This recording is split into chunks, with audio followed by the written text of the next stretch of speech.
ناظرین کرام، السلام علیکم ورحمۃ اللہ وبرکاتہ۔ امید ہے آپ تمام لوگ خیر و عافیت کے ساتھ ہوں گے۔ آج کی اس ویڈیو میں پیش ہے دین کی صحیح سمجھ۔ نبی کریم سرور دو عالم صلی اللہ علیہ وسلم کا ارشاد ہے، خدا جس کو بھلائی سے نوازنا چاہتا ہے اس کو دین کی گہری سمجھ عطا فرما دیتا ہے۔ حقیقت یہ ہے کہ دین کی صحیح سمجھ خدا کی بہت بڑی نعمت ہے۔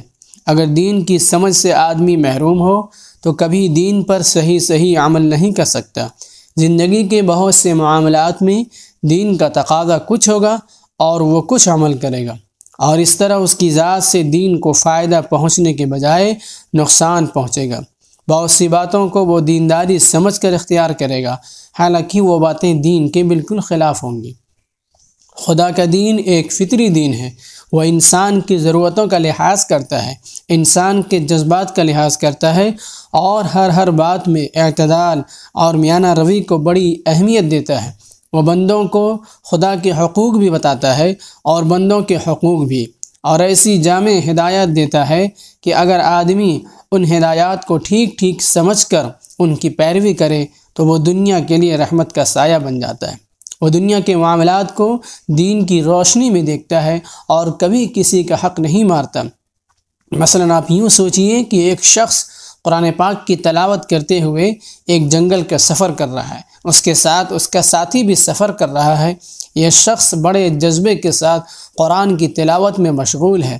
آگے ایک ندی آئی، ندی میں پانی تھوڑا معلوم ہو رہا ہے اور اس کا ساتھی پار جانے کے لیے بے دھڑک ندی میں کود پڑتا ہے۔ اتفاق کی بات، جہاں وہ کودتا ہے وہ گہرا گڑھا ہے اور وہ ڈوبتے بچتا ہے۔ جب وہ باہر نکل کر آتا ہے تو اپنے ساتھی سے کہتا ہے کہ آپ تو اکثر و بیشتر اس راستے پر سفر کرتے ہیں اور آپ کو یہ نہیں معلوم کہ یہاں اتنا گہرا گڑھا ہے۔ اتنی دیر میں وہ قرآن پاک کی صورت پوری کر کے اپنے اوپر دم کر لیتا ہے اور کہتا ہے، بھائی مجھے تو خوب معلوم تھا کہ یہاں گہرا گڑھا ہے اور خدا نے خیر کر دی کہ تم بچ گئے، مگر میں تمہیں کیسے بتاتا، میں تو قرآن پاک کی تلاوت کر رہا تھا اور سورہ پوری نہیں ہوئی تھی۔ آپ ہی سوچئے اس نیک شخص کا یہ عمل کیسا ہے۔ بے شک قرآن شریف کی تلاوت ایک بہت بڑی نیکی ہے، لیکن جب وہ ایک شخص کی جان جا رہی ہو تو کیا اس کے لیے یہ جائز ہے کہ وہ قرآن پڑھتا رہے اور رک کر اس کو یہ نہ بتائے کہ آگے جان کا خطرہ ہے؟ دراصل یہ دین کی صحیح سمجھ سے محرومی کا نتیجہ ہے، یہ دینداری کی غلط مثال ہے۔ اور سوچئے ایک شخص ہر وقت خدا کی عبادت میں لگا رہتا ہے، جب دیکھو نفل پڑھ رہا ہے، تسبیح پڑھ رہا ہے، قرآن کی تلاوت کر رہا ہے اور لوگوں کو دین کی باتیں بھی سمجھا رہا ہے، لیکن اس کے بچے اکثر فاقے سے رہتے ہیں، ان کے بدن پر کپڑے نہیں ہیں، وہ بھوک سے بےتاب ہو کر پاس پڑوس مانگنے کے لیے پہنچ جاتے ہیں، اور جب اس شخص سے کہا جاتا ہے کہ بھائی تم دن رات وظیفے پڑھنے اور تلاوت کرنے میں مشغول رہتے ہو، آخر کچھ محنت مزدوری کیوں نہیں کرتے؟ تمہارے بچوں کا یہ حال ہے۔ وہ بڑے فخر سے کہتا ہے، خدا کے دربار سے فرصت ہی نہیں ملتی۔ اللہ کی بڑی مہربانی ہے کہ بہت سا وقت اس کی عبادت میں گزر جاتا ہے۔ کمانا اور دنیا جمع کرنا تو دنیا داروں کا کام ہے، مومن کو تو خدا نے عبادت کے لیے پیدا کیا ہے۔ تو بتائیے اس شخص کا یہ عمل دین کی ہدایات کے لحاظ سے کتنا غلط ہے، لیکن وہ سمجھتا ہے کہ میں دیندار ہوں، اور بچوں کو بھوکا مار کر نفل پڑھتے رہنا بہت بڑی دینداری ہے۔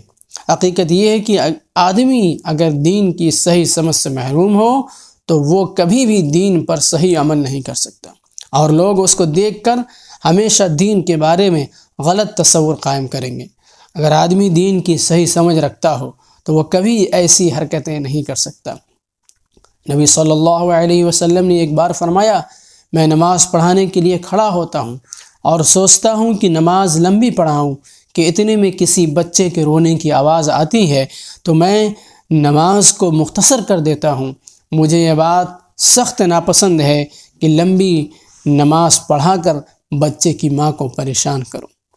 اللہ ہم سب کو دین کی صحیح سمجھ عطا فرمائے، آمین۔ السلام علیکم۔